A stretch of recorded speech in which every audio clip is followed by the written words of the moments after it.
Now we will discuss the basic principles of evaluation of jugular venous pressure and jugular venous pulse.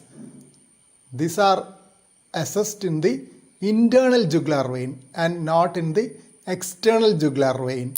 To revise the anatomy lessons, this is the external jugular vein and this is the internal jugular vein. Now, why we should not be looking at external jugular vein, though it is much easier to find out, is that in lower portion it may be kinked so that it may not reflect the true right atrial pressure. The whole purpose of assessing the jugular venous pressure and pulse is that it reflects the right atrial pressure and hence the filling pressure of the right ventricle. So if this is obstructed lower down, then there is no point in assessing it. So you have to look carefully at the pulsations of the internal jugular vein, which you will be able to find out with some experience. And you know that the pulsations are laterally, and a view from a side will be better to assess the waveform of the jugular venous pulse. So that's the importance of assessing internal jugular vein. Jugular venous pressure can be assessed in the sitting position if the venous column is easily visible in the root of the neck. But if it is not visible, you have to keep the person in the slanting position, usually at 45 degrees. And the vertical level above the sternal angle is measured. That is the vertical height of the venous column above the sternal angle. Sternal angle is usually about 5 centimeters above the mid-right atrial region. Right atrial pressures are measured from the mid-sternal level. That is, in the cath lab, you measure the distance between anterior and posterior chest wall and keep the transducer at the level of the mid-thoracic level. And that will be the approximate level of the tricuspid wall, the reference point for measuring right atrial pressure. The pressure from there to the sternal angle, the difference will be 5 centimeters of water.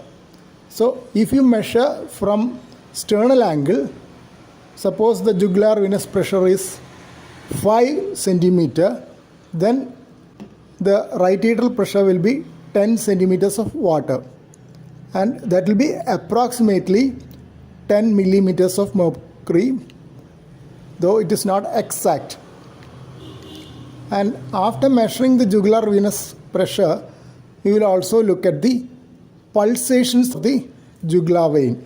The pulsations are better seen laterally, and you may have to shine a light from the side of the neck to see the venous pulsations very well. You can also check the rise in jugular venous pressure by giving compression in the upper abdomen, in the right upper quadrant, and the increase in jugular venous pressure by abdominal compression is known as abdominojugular reflex, also called hepatojugular reflex, because an enlarged liver in this region will get compressed by compressing the upper abdomen.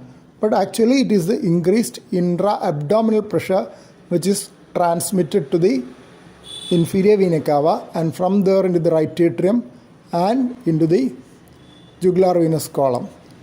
Usually in a normal person, if you give compression, the slight rise will occur and it will come down on sustained compression because heart will take care of the extra load. But a failing right heart will not be able to take care of the extra load, and there will be a sustained elevation. This is abdominojugular reflex or hepatojugular reflex, sometimes used when you have a borderline case. But while compressing here in a patient with heart failure, it can elicit pain because there could be tender hepatomegaly in patients with heart failure. Another important aspect is to look at the respiratory variation of jugular venous pressure and pulsations. In inspiration, normally jugular venous pressure decreases, but amplitude of pulsation increases. If there is an inspiratory increase in jugular venous pressure, it is known as a positive Kussmaul sign, increase in inspiratory jugular venous pressure that occurs in right heart failure and constrictive pericarditis. Constrictive pericarditis is an important cause for Kussmaul sign or inspiratory increase in jugular venous pressure. Then these are the important waves to be looked at in the jugular venous pulsation. The first positive wave is the A wave, and on inspection you will see only A and V waves. You will not see the C wave. C wave in jugular venous pulsation is due to carotid artifact, due to the pulsation of the carotid artery beneath it. In right atrial tracing, this occurs at the time of right ventricular contraction with bulging upwards of the tricuspid valve. But these are not seen, C waves are not seen in jugular venous pulse when you examine visually, only in tracings. And the descent after the A wave occurs due to atrial contraction. V wave is due to ventricular filling. So the descent after the A wave is known as the X descent. And if there is a C wave, the descent after the X is known as X prime descent. And the descent after V wave is the Y wave. Y descent.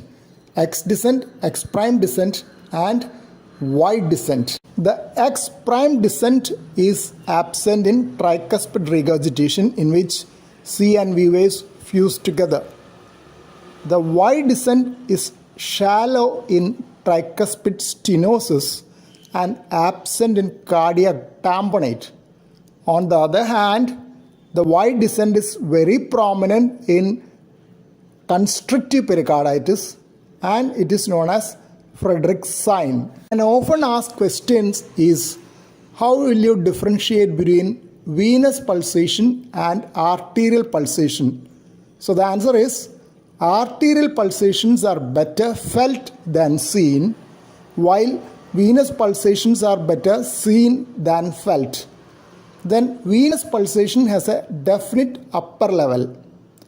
Arterial pulsation has only one wave during systole usually, but venous pulsation has multiple waves. As you can see, at least 2 waves are seen during each cardiac cycle. Then occasionally, when the venous pressure is very high, you may not be able to see the upper level. If it is very high, then it will go up to the earlobe. So if you see laterally, you see the internal jugular pulsations. Sometimes you may be seeing the pulsation of the earlobe. And always better to put the patient in standing position if jugular venous pressure is high to see the upper level. But in a very sick patient, this is not possible. Sometimes the jugulars may be engorged but non-pulsatile. So it is important to check pulsatility along with the engorgement. So this is a schematic representation of superior vena cava obstruction, which causes enlarged non-pulsatile jugulars. Obstruction could be due to tumor or even a thrombus. Thrombus can sometimes occur when there is a central venous catheter or a multiple pacemaker or defibrillator leads there, that can cause thrombus formation. Any hypercoagulable state also, there is a possibility of thrombus formation in the superior vena cava. But more common is mediastinal masses causing compression and obstruction to the superior vena cava, causing superior vena cava syndrome with dilated non-pulsatile neck veins. We noted that prominent V waves or CV waves can occur in tricuspid regurgitation. A prominent A wave can occur when the atrium is hypertrophied, right atrial hypertrophy, as in tricuspid stenosis, pulmonary stenosis, and pulmonary hypertension. But in a VSD with pulmonary hypertension, A wave is not prominent. So a prominent A wave in a complex congenital heart disease situation would indicate that interventricular septum is intact. It will not occur in the presence of a large VSD which equalizes both right ventricular and left ventricular pressures. And if the P waves occur during ventricular systole, as in complete heart block, it can produce Canon waves. This is between the peak of R and end of T is the electrical systole of the heart or the ventricle. So if a P wave occurs in this segment, there will be atrial contraction against a closed tricuspid wall producing Canon waves, very prominent waves, jugular venous pulses. It will be very prominent, and in this situation also, because both these are occurring during systole. That is known as Canon waves. But please remember that even though the classical situation for a Canon wave is complete heart block, the most common cause of a Canon wave is not complete heart block, rather it is due to ventricular ectopy. Suppose a ventricular ectopy occurs in this region so that P wave and the ventricular systole are simultaneous, then it will cause Canon waves. Ventricular ectopics being much more common than complete heart block in the general population, you are more likely to see Canon waves due to ventricular ectopics than complete heart block. Both these are irregular Canon waves.